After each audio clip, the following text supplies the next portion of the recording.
Okay, so this is the first day that I felt well enough to attempt to make a video, and so we're going to give this a shot. We're going to be taking a look at a specific context, which is panel flow, and we're going to be doing this with Steve Ditko. And so I've broken out my Amazing Spider-Man Essential Volume 1, which is the first 1 through 20 of Amazing Spider-Man, the annual number 1, which is what we're actually going to look at. But what they don't mention on here is that it also has Amazing Fantasy number 15 in here. And a little bit of schmegma because my comics tend to get stored for long years and years, and so who knows what that could be.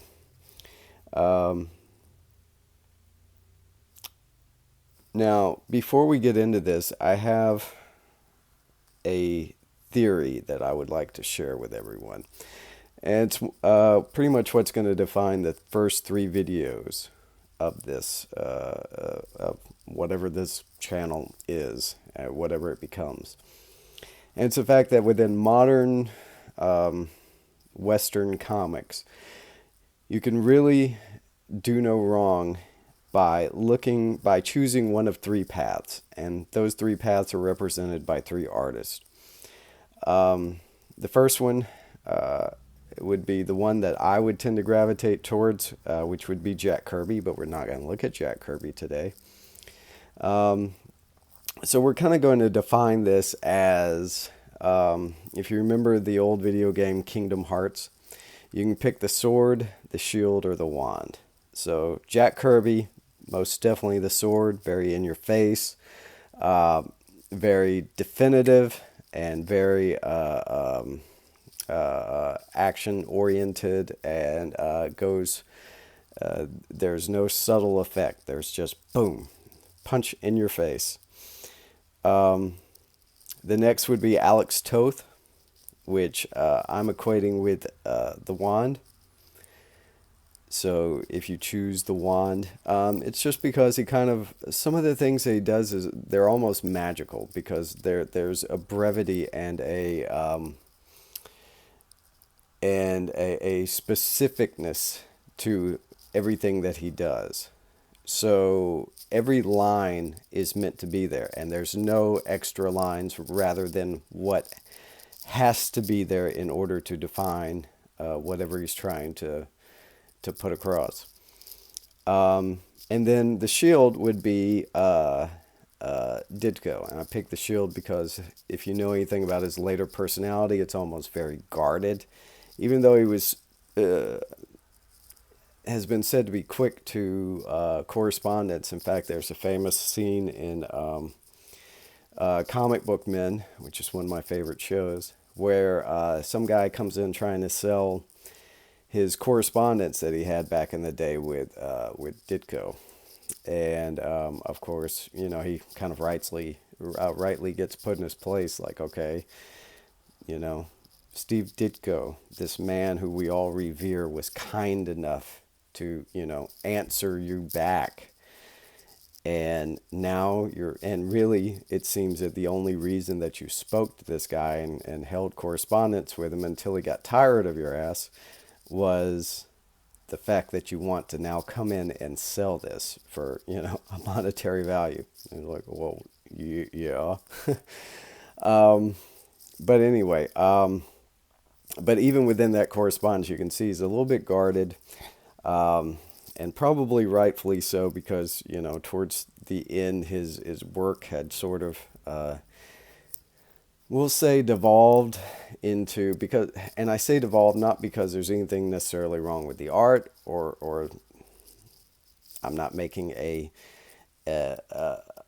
judgment call on what the subject matter was, but it was not very much comics based. It was, to be gentle, we can call it illustrated pamphlets, illustrated philosophical and political pamphlets, and we can leave it there. But also, I think Ditko is an amazing kind of bridge between Kirby and Toth. say that his style kind of falls somewhere in between. Of course, everyone in the early days of Marvel was aping Jack Kirby. I mean, he pretty much laid out everything. But also, I tend to think of his later work as sort of becoming more in line with Toth. In fact, I think that to me, their ending styles towards the end of their life was very similar. I think in regards to the chiaroscuro, the brilliant use of silhouettes and the brevity and everything else.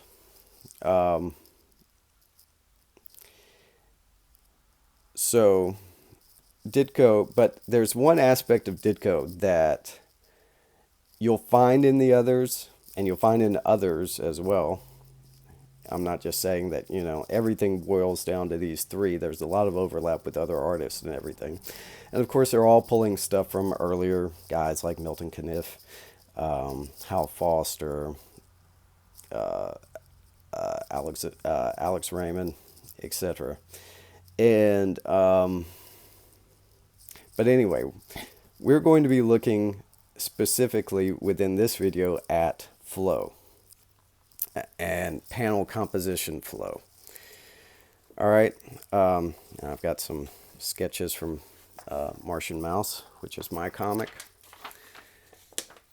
which I tend to just use my pages to as placeholders when I can. All right, so this is kind of a fractal theory, and I really could have picked pretty much any of the Ditko pages within this book. Look how great that webbing is. But I specifically picked these two because the concept is so readily available on these two pages, and there's an extra bonus concept that I wanted to go over that even though you'll find these flow concept within other artists, Carl Barks was really good at doing it, Kirby was good at doing it, Toth himself was good at doing it, and they didn't always follow this scheme, but there's something that I've noticed within Ditko, and I'll show it to you, that kind of makes it unique, okay? And this will be at the end of the pages that we'll notice this.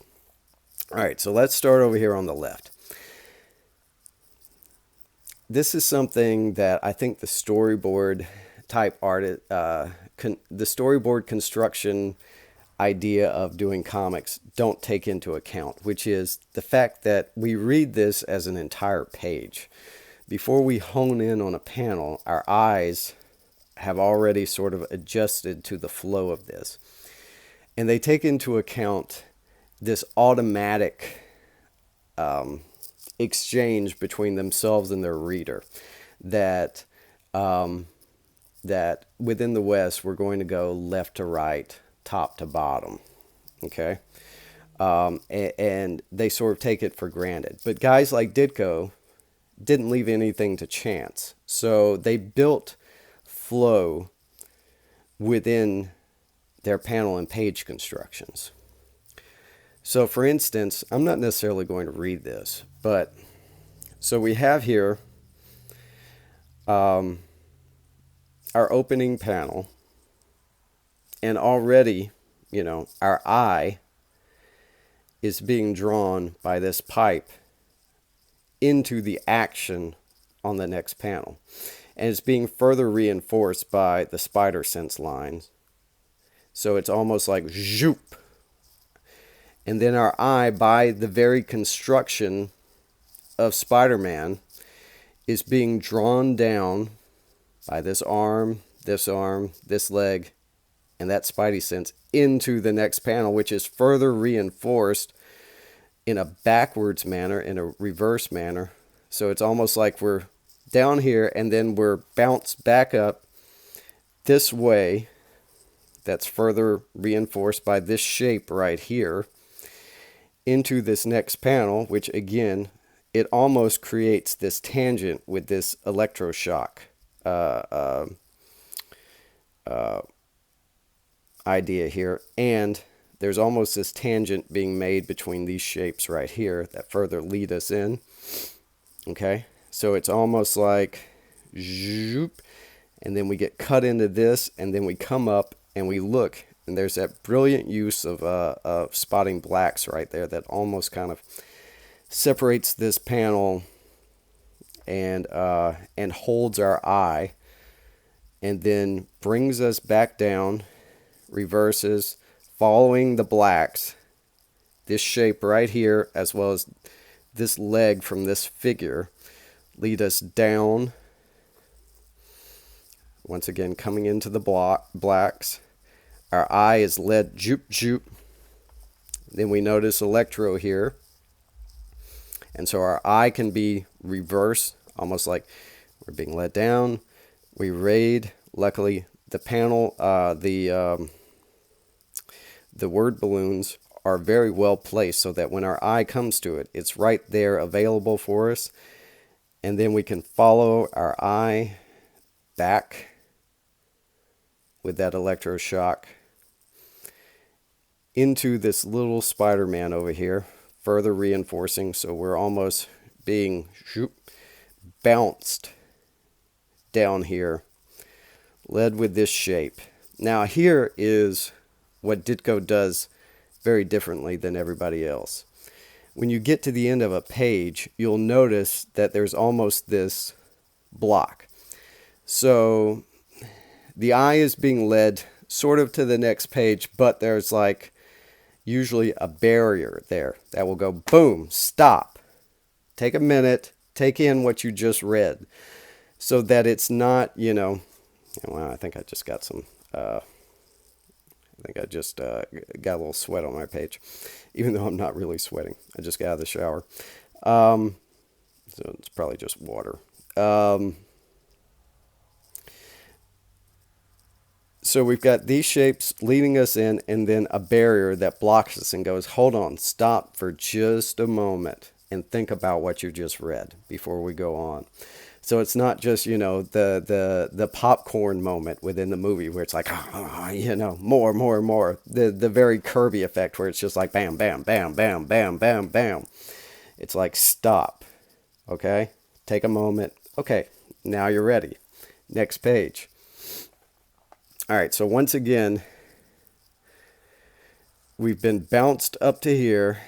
We're coming in. We're following the flow of action.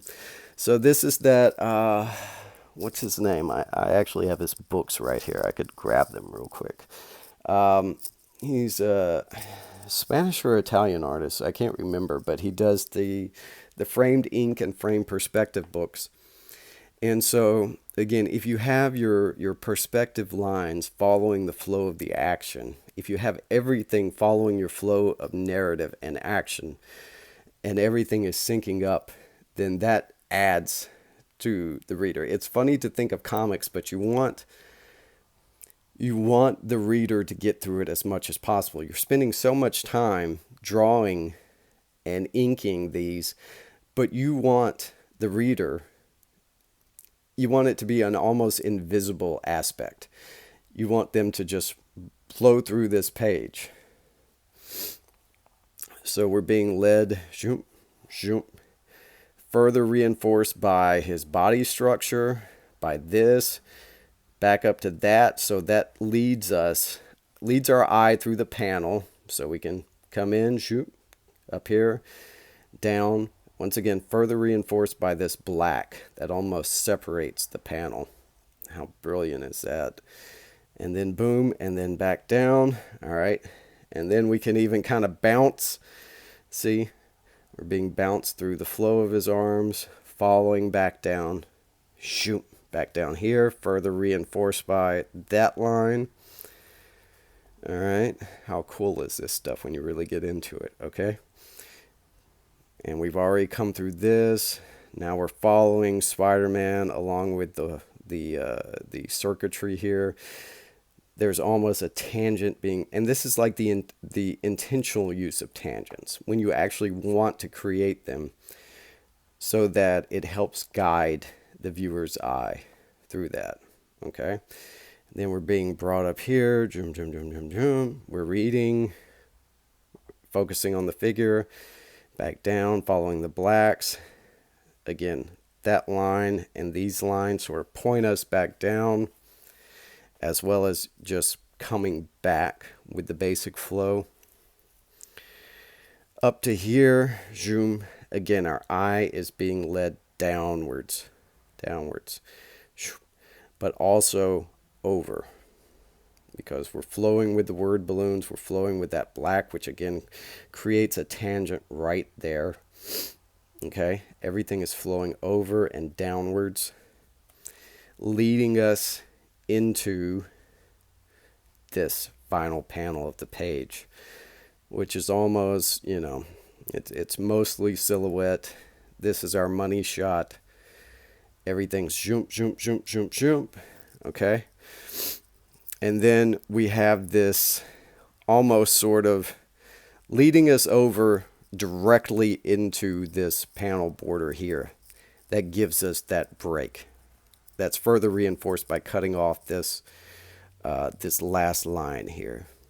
Okay, that sort of is the summation. It's where he's the summation of the action that's taken place within everything else. Like, good thing I've grounded myself. I'm able to take the full effect of it thanks to the addition of my spider strength. Okay. So, so again, we're getting that bam. We're getting that barrier there. That's kind of letting us take a breather and take in what we've, that's almost subconsciously telling us to just stop for a moment, think about what you just read, and then you can continue on. All right. And it's a really brilliant page construction, and I highly recommend that you take something from this. Okay. Learn from Ditko and shield your art against the ever apparent critic that is in all of us. All right. So the critical aspect of our own natures, basically. All right. And with that, first video is made. Thank you very much for watching. I guess I should have said, welcome to the channel. This is the Cartoon Syndicate. I am Paul Densmore, and let's continue on. Next, I think we'll go into Kirby. All right. Hope you enjoyed it.